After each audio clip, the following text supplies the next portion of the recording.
Hey, everybody. Greetings, people of Earth. Welcome to the COVID cast, the COVID Chronicles. I don't know. I've only got a few days left of this, but I'm thinking of changing the name. We'll see. COVID Chronicles maybe is getting a little bit stale. Today is March 24th, 2020, day maybe 10 of the 2-week isolation that more or less, see, we've got all these kind of loose, hazy type of dates, don't we?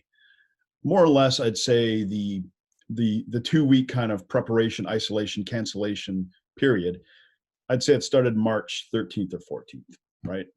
So my goal was to do 2 weeks, provide some updates. Let's do our shout outs. Shout out to Terry McLean. Shout out to Long Duck Dong, the Donger. Love you, man. By the way, I saw some of you guys fighting in the comments, and now Comical Canadian is gone. Come back, Comical Canadian. I miss you. I miss your humor. I miss your positivity. Your great content, bro. You deserve more views. Thanks, Comical Canadian. Come back. Jixer, Grace. I had a Grace. Tammy Bratton. Sorry, Tammy Sloan. Kim Gerard. Sorry, Kim Pally. Carol. Shout out to Carol. And Charlene and Dwayne, of course. And a shout out to our super fan, Lisa Stephen. Sorry, Lisa Nagy. Shout out to all of you. And I've been looking at the statistics, and one thing I've noticed is that I'm doing very well with the 35 to 49 females. Hey now. All right. enough joking aside. Let's get down to the serious matters here, right? So. Let's take a look at where we are in the world. So we have passed 400,000 cases. We're at 400,412 COVID-19 or coronavirus cases.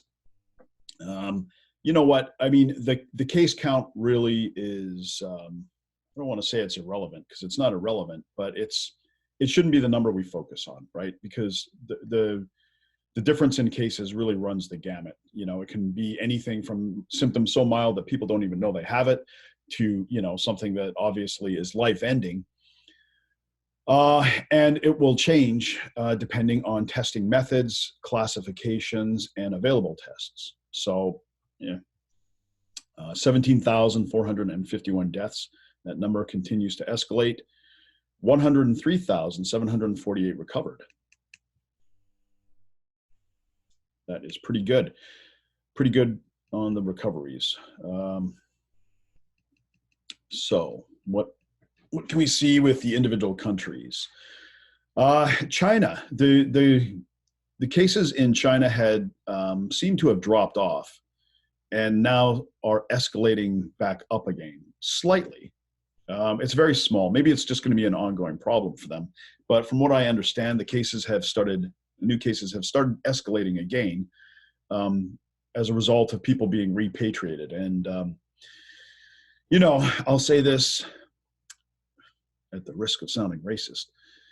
I don't think I've ever been in a town, never mind a city, but even a small town in the entire world. I've traveled a lot. I don't think I've ever been in a single place that does not have a Chinese restaurant.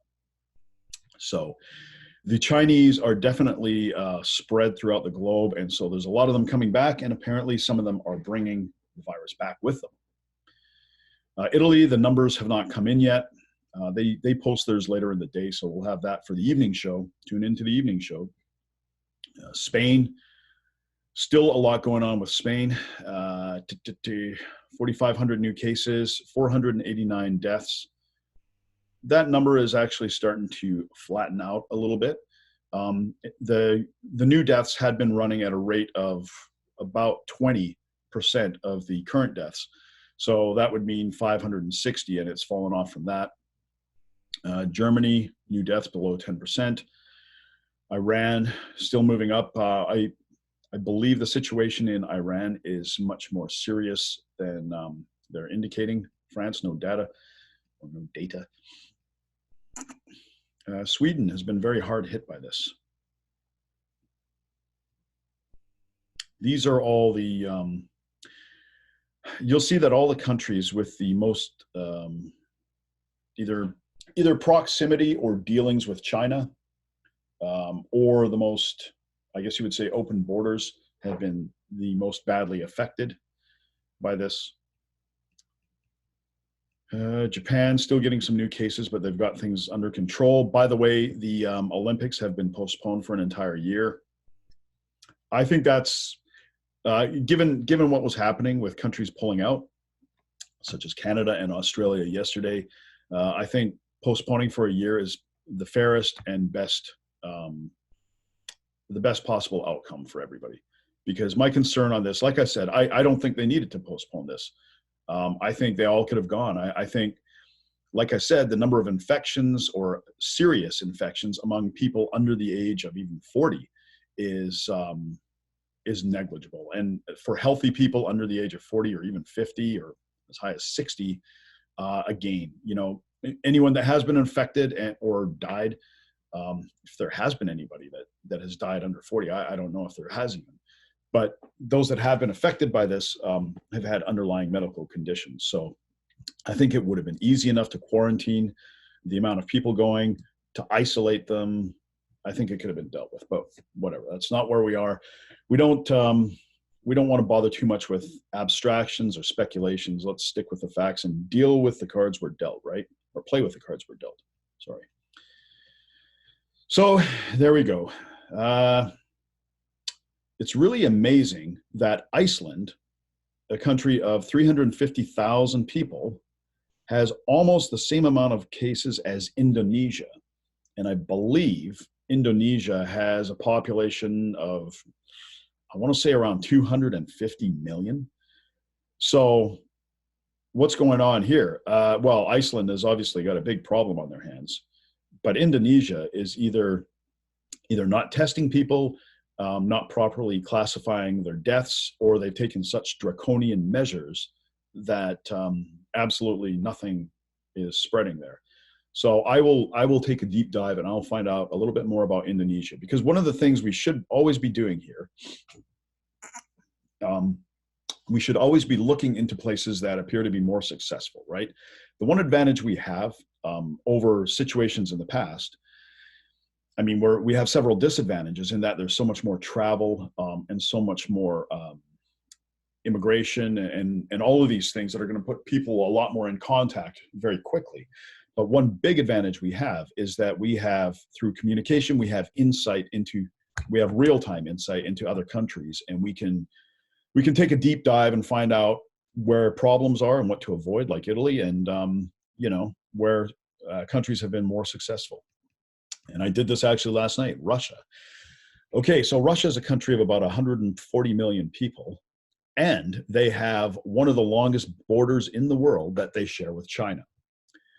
So, and a lot of economic ties with China as well.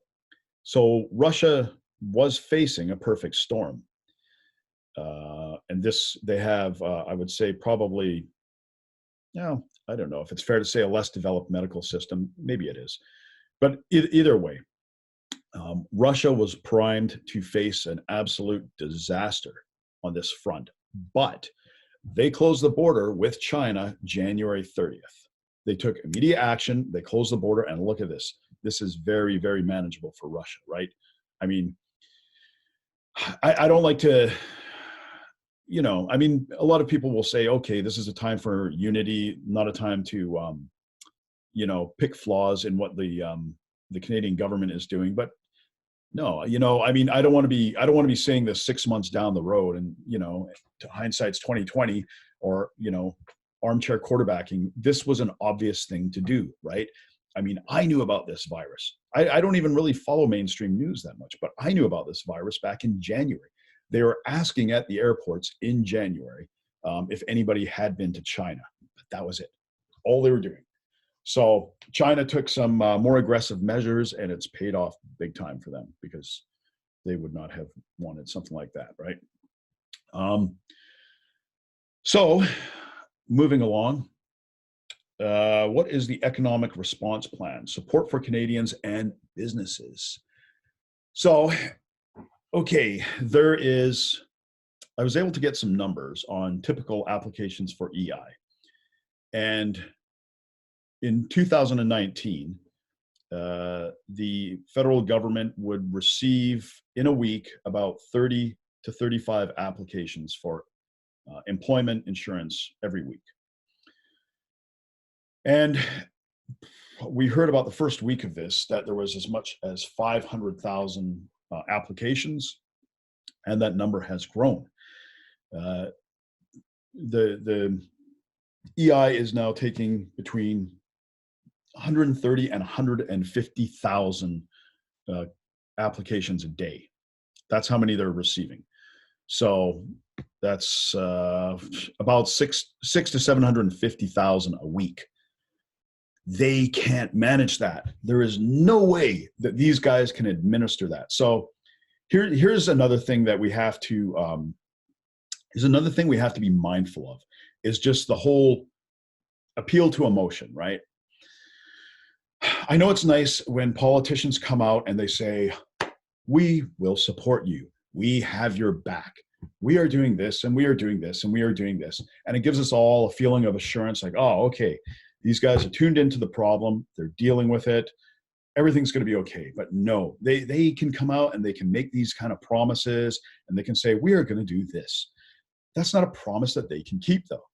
They can't make those kind of commitments because they have no ability to execute it. That's one of the things you'll find just in business or government or really anything. There's never a shortage of grand plans, whether it's marketing, like I say, business, technology development, or government or support, whatever it is. There's never a shortage of grand plans of what people want to do. And most often, those grand plans are backed up by good intentions, right? People want to do well. They want to change things. They want to have an impact. But it's always where the rubber meets the road.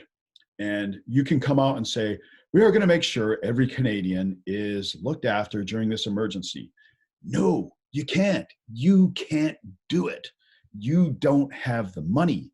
You don't have the personnel to administer all of this. I mean, it would take, to deal with this kind of volume, and I'm just guessing here, but it would just seem like if you're getting, take any business, if your volume of business goes quadruples, right? If your volume of business quadruples over the space of a week, what are you going to be able to do to deal with that? Is everyone going to go from working an 8-hour day to working a 32-hour day? Does that sound realistic? No, that's not realistic. Are they going to hire 4 times as many people? Is that realistic? It's more realistic than a 32-hour day. However, first of all, you have to get qualified people that can do it. Then you have to train those people. I couldn't show up there tomorrow and just start processing applications. I wouldn't know what the fuck I was doing, right? And that would just slow things down even more. And who's going to train me? I mean, if everybody is dealing with this tsunami of applications, there's nobody to train other people. So something else, I said this a couple of days ago, listen, what you should be doing is you should put a temporary measure act in for a national emergency, where in a situation like this, we can attempt, I don't even know if this can be done, but we can attempt to pause the economy. And what I mean by pause the economy is that you ground things and you more or less keep everybody sustained through emergency finance, right? So let's say I run a business, right? Let's say, I'm actually I'm going to see a big downturn myself, but I am in the essential services, but I'm still going to see a big downturn. But let's say I wasn't, right? And let's say I had to lay everybody off. Like there's no work, there's no revenue coming in as long as everybody is sitting in their house, playing board games, right? Well, let's say we have a temporary measure act in for 30 days. let's say over that 30 days, employers are going to be able to, the government will, instead of dealing with every single separate application for EI, because we don't know how long it's going to last, let's say for 30 days, they will work with businesses and they will tell businesses, you're not to fire anybody and you're not to lay anybody off for the period of 30 days, unless it is a completely unrelated matter and there has to be support documentation to indicate that, right? So if somebody like Long Duck Don's working for me and he has sex with, a subordinate in the copy room, you're out of there, Don. Sorry, buddy. I can sympathize, but I can't let it go. So that would be a separate issue. But listen, you tell the employers, look, we're going to support you to maintain people's wages at maybe 90%, right? 75%. I don't think that's enough for most people, to be honest. Do 90%. 90% for 30 days. That way it's not an incentive for anybody, because that way they're all going to want to get back to work when the time is right. We can keep everything going. People aren't dropping out of industries. People aren't looking for other jobs. None of that stuff is happening, right? It's a temporary measures act, that should be clearly defined to sunset. Like, this goes for a period of 30 days from April 1st to May 1st, let's say, right? Instead, we have this mess, right? But anyways, I'm going to go through just so people know what to look for. Okay, so there's an emergency support measure that someone can apply for. And this will be if you are affected by the coronavirus yourself, or if you are if you are obligated to look after somebody that has the virus. So, hang on, let me just find something here. Yeah, that's the emergency care benefit.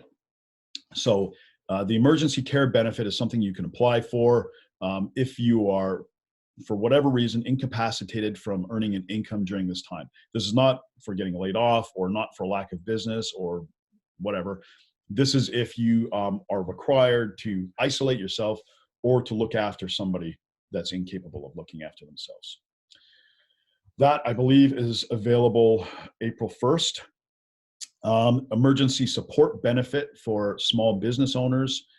There's an emergency support benefit that's available also April 1st. And what that does, it essentially gives employers the same sort of benefits that they would get if they are on EI.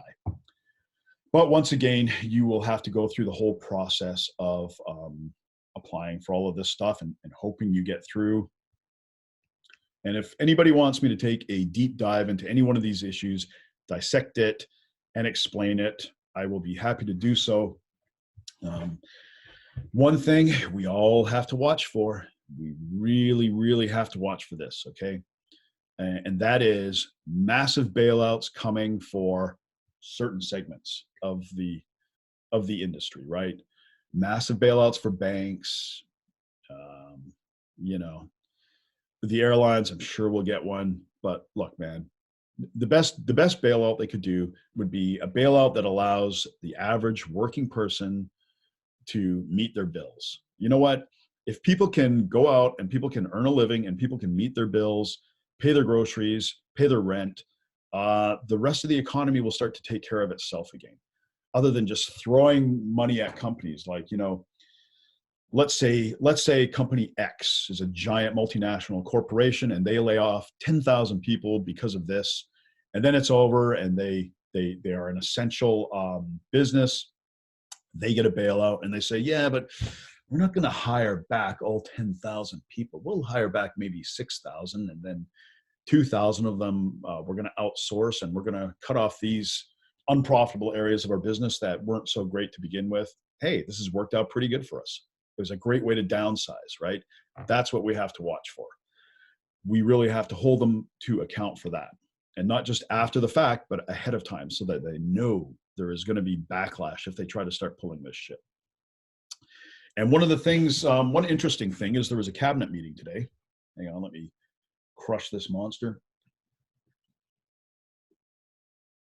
Shout out to Monster.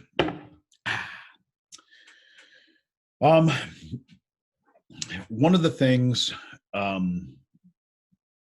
that was happening today is a cabinet meeting. The cabinet has been recalled. Trudeau, I believe, is still in his self-isolation, and maybe he's attending remotely, but whatever. They are meeting again, and they are discussing a bunch of measures that they're going to put in place. And as I've said, it isn't necessary for the federal government to put in place an Emergency Measures Act. And the reason for that is each province can do it on their own. And essentially what happens with an Emergency Measures Act is that the federal government overrides the provinces in most, if not all, areas of jurisdiction. But I don't think that is, I don't think that's necessary. So they have a minority government, so they need the support to do this kind of stuff, right? And one more thing I'm going to share with you guys is something that's kind of slipped through the radar, but the government, our Liberal government, was proposing a sweeping bill that would allow them to tax and spend without any parliamentary approval. See what I mean? I mean, we get a lot of really, people make bad deals. The Canadian public will make a bad deal if they are in a situation of panic or fear or uncertainty. It's just a tendency.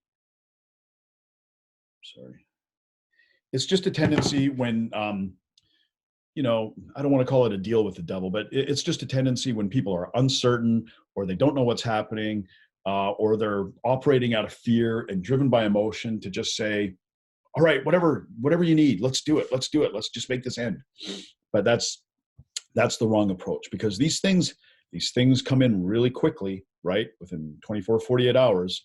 And then they never leave, right? They don't leave, or else there's modifications, or we don't need it, right?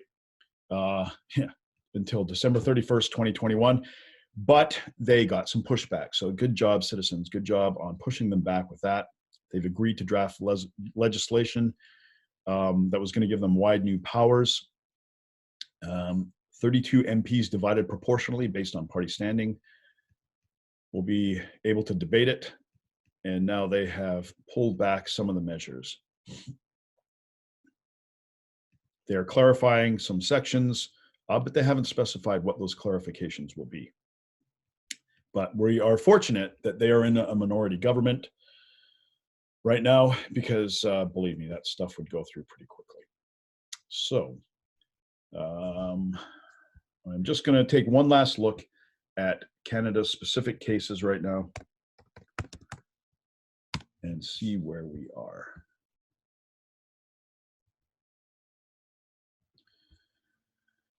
Okay, let's see. Am I sharing the screen here? Share. Okay. Finally, as we close off, we're going to look at Canada in general. A few key things here. We are at 2,146 confirmed cases as of today. There was a big spike in Quebec. Quebec now leads the nation in cases at 628 confirmed. And that's not because there's been some incident there. It's just that they had been, in Quebec, they had been sending their test kits out to Manitoba to have the results analyzed. Now they are doing it within the province. So that's speeding things up, and they can do a lot more. Yukon has its first confirmed case. 85 new cases in Ontario. BC is now up to 472. 3 more deaths. We have seen some instances of, like I say, frontline workers, healthcare workers being infected and having the coronavirus. We have not, to the best of my knowledge, and correct me if I'm wrong, we have not seen anybody die yet who is a frontline or a healthcare worker.